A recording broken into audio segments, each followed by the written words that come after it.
Hello guys, स्वागत है आपका आरएनयू एजुकेशन हब में। दोस्तों, आज का इम्पोर्टेंट टॉपिक जो अपना होने वाला है वो होगा इन्फेक्शन और इन्फेक्शियस प्रोसेस। यानी इन्फेक्शन क्या होता है, इन्फेक्शियस प्रोसेस क्या होती है। आपके बेटर नॉलेज के लिए आज हम बात करते हैं कि इन्फेक्शन क्या चीज है। इन्फेक्शन को देखा जाए तो इन्फेक्शन क्या है, कोई भी माइक्रो ऑर्गेनिज्म या फिर सूक्ष्म जीवाणु जिसको हम बोलते हैं, ये माइक्रो ऑर्गेनिज्म बॉडी में पहुंच के यदि मान लो डिजीज कोज करता है तो उसको हम क्या बोलते हैं, इन्फेक्शन। अब देखो, ये जो माइक्रो ऑर्गेनिज्म है, इस माइक्रो ऑर्गेनिज्म के अंदर दो कैपेसिटी होती है। इसमें दो चीजें होती हैं, इसकी दो कैरेक्टरिस्टिक्स होती हैं। एक होती है पैथोजेनेसिटी, एक होती है आपकी पैथोजेनेसिटी और एक होती है एंटीजेनेसिटी। क्या होती है? एंटीजेनेसिटी।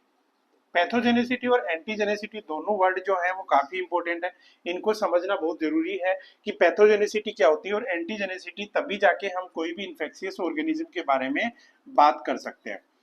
तो पैथोजेनेसिटी और एंटीजेनेसिटी क्या है? पैथोजेनेसिटी का मतलब होता है कोई भी माइक्रो ऑर्गेनिज्म जब बॉडी में एंटर करके कोई भी डिजीज कोज कर सकता है, डिजीज कोज करता है, उसको हम क्या बोलते हैं, उसकी पैथोजेनेसिटी। यानी पैथोजेनेसिटी क्या चीज है? बीमारी, अंदर बीमारी क्रिएट करने की जो कैपेसिटी होती है किसी भी माइक्रो ऑर्गेनिज्म की, उसको हम पैथोजेनेसिटी बोलते हैं। और एंटीजेनेसिटी क्या होती है? जो हमारी बॉडी में एंटर करके वहां पे क्या करता है, एंटीबॉडी प्रोड्यूस करवाता है, एंटीबॉडी प्रोड्यूस करवाता है। यानी अपने इम्यून सिस्टम को एक्टिवेट करने की जो कैपेसिटी होती है वो होती है एंटीजेनेसिटी। हर माइक्रो ऑर्गेनिज्म के अंदर ये चीज दोनों अवेलेबल होती है। यानी अपना बॉडी जब भी ये कोई माइक्रो ऑर्गेनिज्म है, ये माइक्रो ऑर्गेनिज्म जैसे ही बॉडी के अंदर एंटर करेगा, बॉडी में करते ही क्या करेगा, सबसे पहले इसकी एंटीजेनेसिटी को देखते हुए अपनी बॉडी जो है, ये बॉडी क्या करेगी, इम्यून सिस्टम को, अपना जो प्रतिरक्षा तंत्र है, इम्यूनिटी जो है, इम्यून सिस्टम जो है, उस इम्यून सिस्टम को क्या करता है, एक्टिवेट कर देता है। क्या कर देता है? एक्टिवेट कर देता है। इसी के साथ साथ में इसकी जो दूसरी कैपेसिटी होती है वो कौन सी थी? पैथोजेनिसिटी। कौन सी थी आपकी? पैथोजेनिसिटी। ये पैथोजेनिसिटी के अंदर क्या करता है, पैथोजेनिसिटी में ये जब इम्यून सिस्टम फेल हो जाता है, अपना इम्यूनिटी अपनी फेल हो जाती है, तब जाके अपनी बॉडी के अंदर क्या करता है, ये डिजीज कोज करता है। जैसे मान लो कोई भी वायरस या फिर बैक्टीरिया, वायरस या बैक्टीरिया, जैसे हम एग्जाम्पल ले लेते हैं, कोरोना का एग्जाम्पल लेते हैं। कोरोना क्या था? वायरस था। क्या था? कोरोना वायरस था। अब ये कोरोना बॉडी के अंदर एंटर हुआ, बॉडी में एंटर होने के बाद में इसने क्या किया, अपनी बॉडी की जो इम्यूनिटी है, इम्यून सिस्टम है, वो इम्यून सिस्टम क्या हो गया आपका, एक्टिवेट हो गया। क्या हो गया? एक्टिवेट हो गया। वो एक्टिवेट होके इसके जो वायरस है उनको किल करने की कोशिश की अपनी बॉडी ने, इसके वायरस ने वायरस को किल करने की कोशिश की। लेकिन इसका वायरस जो था वो इतना स्ट्रोंग था कि अपना जो इम्यून सिस्टम है, ये इम्यून सिस्टम क्या नहीं कर पा रहा, इसको किल नहीं कर पा रहा। इम्यून सिस्टम अपना क्या नहीं कर पा रहा, किल नहीं कर पा रहा। यदि किल नहीं करेगा तो क्या करेगा, बॉडी के अंदर क्या होने लग जाएगी, डिजीज के सिम्टम देखने को मिल जाएंगे। क्या देखने को मिलेंगे? सिम्टम्स देखने को मिल जाएंगे। और ये पैथोजेनिसिटी किसी भी माइक्रो ऑर्गेनिज्म की जितनी ज्यादा स्ट्रोंग होगी, पैथोजेनिसिटी जितनी ज्यादा स्ट्रॉन्ग होगी, उतना ही वो माइक्रो ऑर्गेनिज्म क्या होगा, अपनी बॉडी के अंदर डिजीज के लक्षण मोर कॉम्प्लेक्स जो डिजीज के लक्षण हैं वो क्या करेगा, प्रोड्यूस करता है। तो इन्फेक्शन क्या हुआ? इन्फेक्शन का मतलब हुआ कोई भी माइक्रो ऑर्गेनिज्म ह्यूमन बॉडी में एंटर करके, ह्यूमन हो या एनिमल हो, दोनों चीजें सेम है, ह्यूमन बॉडी में एंटर करके वहां पे क्या करता है, डिजीज कोज करने की कैपेसिटी रखता है, डिजीज कोज करता है, उसको हम क्या बोलेंगे, इन्फेक्शन बोलेंगे। इन्फेक्शन के लिए होता है दो चीजें, एक होता है पैथोजेनिसिटी और एक होती है एंटीजेनिसिटी। अब देखो, ये दोनों कॉन्सेप्ट मैंने आपको क्यों बताई, पैथोजेनिसिटी और एंटीजेनिसिटी। ये पैथोजेनिसिटी और एंटीजेनिसिटी इसलिए बताई है, आपको पता होगा कि आप कोरोना का वैक्सीन आया था, ठीक है, वैक्सीन आया था, या फिर आपने बीसीजी का टीका लगाया होगा, बीसीजी का अपने आप को टीका लगाया होगा। तो वहां पे हम क्या करते हैं, वैक्सीन क्या है, वैक्सीन क्या काम करती है? वैक्सीन क्या करती है, अलग अलग टाइप की होती हैं आपके, एक्वायर्ड होती हैं, नेचुरल होती हैं, ठीक है, पैसिव होती है, एक्टिव होती हैं, पैसिव होती हैं, जो मदर से मिलती हैं, कई अपन अपनी लाइफ के अंदर एक्वायर करते हैं। एक्वायर्ड वो अलग अलग टाइप है जिसकी भी एक क्लास अपन देखेंगे, ठीक है। तो वैक्सीन जो है, उन मैक्सिमम वैक्सीन के अंदर क्या होते हैं आपको, आपके अंदर वो जिस डिजीज होती है उसके पॉजिटिव एजेंट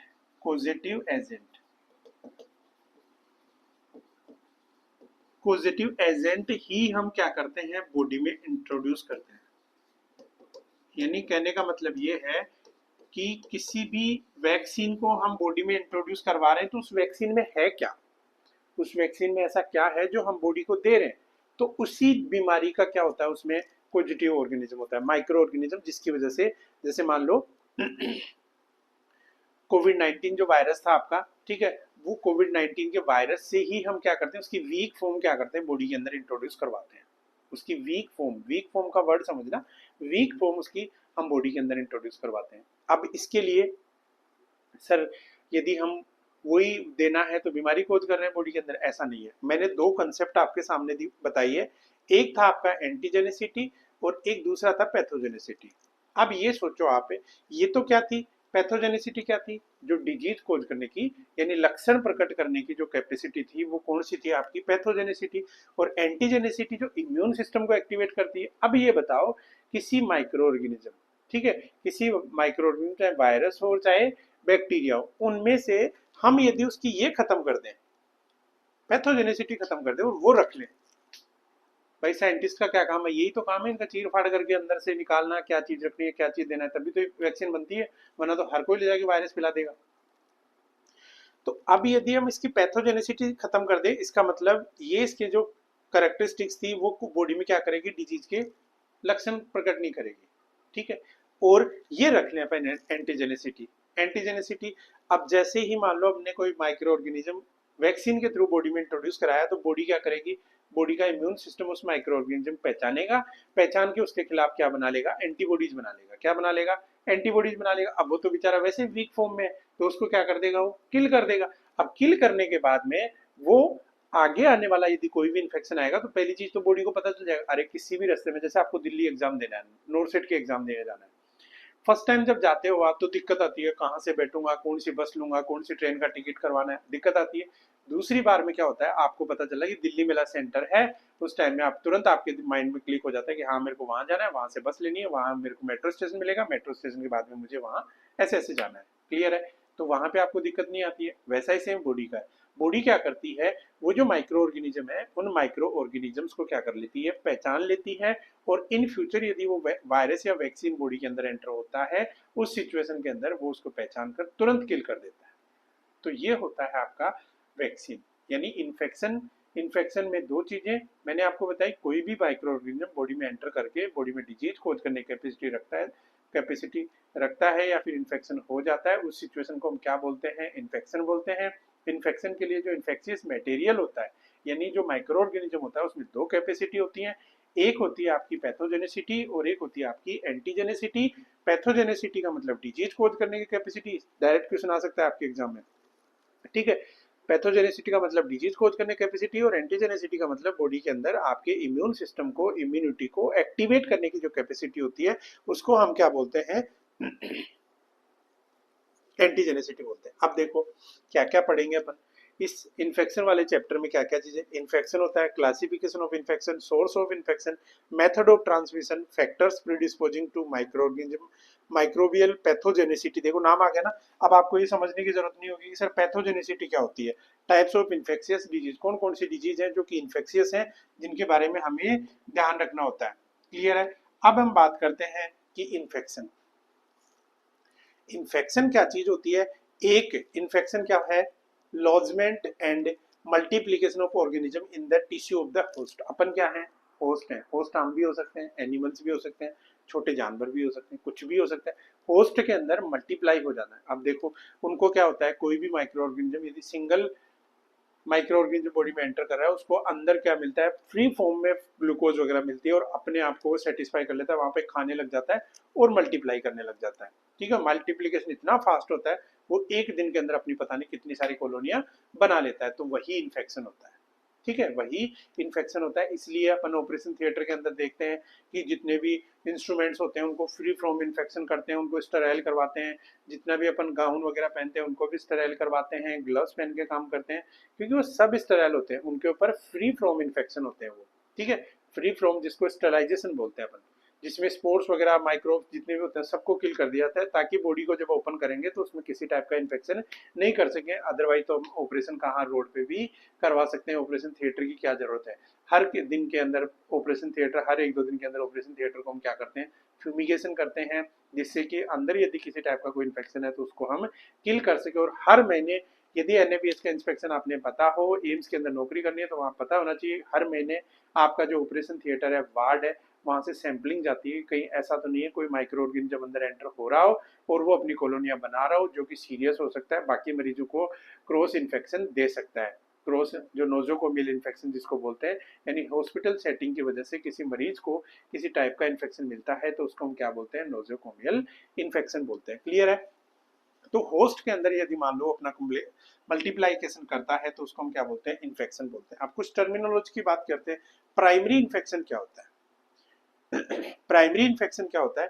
प्राइमरी का मतलब ये होता है कि ये माइक्रो ऑर्गेनिज्म था और ये होस्ट है, कि डायरेक्ट इसके कांटेक्ट में आ जाए, डायरेक्ट ये इसके कांटेक्ट में आ जाए और डिजीज कोज कर दे, ठीक है, डिजीज कोज कर दे, तो इसको हम क्या बोलते हैं, प्राइमरी। प्राइमरी, अरे सीधी सी बात ये है, प्राइमरी क्या होता है, प्राइमरी और सेकेंडरी क्या होते हैं। प्राइमरी का मतलब जो इजीली नियरेस्ट, जैसे पीएचसी का नाम सुना है, प्राइमरी हेल्थ सेंटर आपने नाम सुना है। पीएचसी क्या है, आपके बिल्कुल नजदीक है, आप मतलब आपके गांव के अंदर ही पीएचसी हो गया, आप पैदल चल के भी जा सकते हो। अब इस सेकेंडरी के अंदर, सेकेंडरी क्या दूर चीजें होती हैं जिसमें आपको ट्रांसपोर्ट की जरूरत होती है, यही होता है। तो प्राइमरी के अंदर यदि इन्फेक्शियस एजेंट होस्ट के अंदर डायरेक्ट एंटर करके उसके अंदर इन्फेक्शन कोज करता है तो उसको प्राइमरी इन्फेक्शन बोलते हैं। री इन्फेक्शन क्या होता है, कुछ इन्फेक्शन ऐसे होते हैं जो ठीक होने के बाद में, ठीक होने के बाद में वापस वही इन्फेक्शन उसको हो जाना क्या होता है, री इन्फेक्शन होता है, और ये बड़ा सीरियस होता है, ठीक है, ये बड़ा ही सीरियस होता है। फिर सुपर इन्फेक्शन क्या होता है, infection by same organism the host before recovery. Important है, ध्यान रखना, वर्ड मीनिंग इनसे क्वेश्चन पूछा जाता है। इसी क्वेश्चन को मैं लंबा कर दूं कि ऐसे ऐसे होता है, ऐसे ऐसे हो गया, तो यहाँ पे देखो री इन्फेक्शन का मतलब मरीज जो है वो रिकवर हो गया, क्या हो गया, रिकवर हो गया। रिकवर होने के बाद में घर चला गया, छुट्टी मिल गई उसको, छुट्टी मिलने के बाद में यदि मरीज को दोबारा से वही इन्फेक्शन हो जाए, सेम इन्फेक्शन हो जाए, तो उसको हम कौन सा बोलेंगे, री इन्फेक्शन बोलेंगे। लेकिन यहाँ पे सुपर इन्फेक्शन में क्या होता है, सुपर इन्फेक्शन में रिकवरी से पहले ही, यानी मरीज जो है 10 दिन के लिए मरीज एडमिट हो रहा था, 8 दिन तक वो बिल्कुल ठीक हो रहा था, लेकिन 9वें दिन जाके वापस उसको वही इन्फेक्शन हो जाए, यानी छुट्टी मिलने से पहले उसके अंदर वही इन्फेक्शन वापस हो जाए, उसको हम कौन सा बोलते हैं, सुपर इन्फेक्शन बोलते हैं। क्या बोलते हैं, सुपर इन्फेक्शन। फिर आता है सेकेंडरी इन्फेक्शन। सेकेंडरी इन्फेक्शन का मतलब क्या होता है, जिसके लिए कैरियर की जरूरत होती है, जिसके लिए कैरियर की जरूरत होती है, यानी कोई भी, या फिर कोई भी प्री एग्जिस्टिंग डिजीज थी, जैसे मान लो कि किडनी का इन्फेक्शन था, किडनी का इन्फेक्शन था, किडनी की डिजीज थी, किडनी की वजह से यदि मान लो लंग्स में प्रॉब्लम हो जाती है, ठीक है, तो वो क्या हुआ, यहाँ बॉडी में सर्कुलेट होकर किसी दूसरी फॉर्म में आया, मतलब दूसरे पार्ट से वो क्या हो रहा है, एक तो डायरेक्ट इन्फेक्शन हो गया, प्राइमरी हो गया, लेकिन सेकेंडरी के लिए क्या, एक मीडिएटर हो जाता है। सेकेंडरी के लिए क्या होता है, एक मीडिएटर काम में आ जाता है। जैसे मान लो किडनी की डिजीज हो रखी थी, किडनी की डिजीज होने की वजह से उसको क्या हो गया, यदि लंग्स का इन्फेक्शन हो गया तो उसको हम कौन सा बोलते हैं, सेकेंडरी इन्फेक्शन। प्राइमरी और सेकेंडरी का मतलब यही याद रखना है कि प्राइमरी में डायरेक्ट होता है और सेकेंडरी के अंदर क्या होता है, कैरियर की जरूरत होती है, यानी बीच में कोई ना कोई क्या होता है कि जिसको हम दलाल बोलते हैं वो होता है, ठीक है, कैरियर होता है, ठीक है, जो क्या करता है उस इन्फेक्शन को दूसरे ऑर्गेनिज्म, दूसरे ऑर्गन के अंदर क्या कर देता है, ट्रांसफर कर देता है, तो उसको हम क्या बोलते हैं, सेकेंडरी इन्फेक्शन। क्लियर है? इसके बाद में यदि हम बात करें कि फोकल इन्फेक्शन क्या होता है, नाम वर्ड से पता चल रहा होगा, it is a condition where due to infection at localized tissue like appendix, tonsils और जनरल इफेक्ट। अब देखो कई बार क्या होता है भाई, इन्फेक्शन तो हो रहा है तो पूरी बॉडी में होना चाहिए, टॉन्सिलाइटिस हो जाता है, टॉन्सिल्स का इन्फेक्शन होता है और पूरी बॉडी ठीक होती है, बिल्कुल गला जो है वो टॉन्सिलाइटिस सूज जाता है, गले में रेडनेस हो जाती है, ठीक है, फेरिंग्स वगैरह में स्वेलिंग आ जाती है, वो इसी पार्ट का इन्फेक्शन होता है। उस पार्ट के इन्फेक्शन को हम क्या बोलते हैं, फोकल इन्फेक्शन बोलते हैं। जैसे अपेंडिसाइटिस हो गया, बाकी बॉडी बिल्कुल टकाटक है, सिर्फ अपेंडिक्स के अंदर इन्फेक्शन और इन्फ्लामेशन हो गया, तो उसको हम क्या बोलते हैं, फोकल इन्फेक्शन बोलते हैं। क्रॉस इन्फेक्शन क्या होता है, एक पेशेंट से दूसरे पेशेंट में, जैसे मान लो कि इस पेशेंट को हमने क्या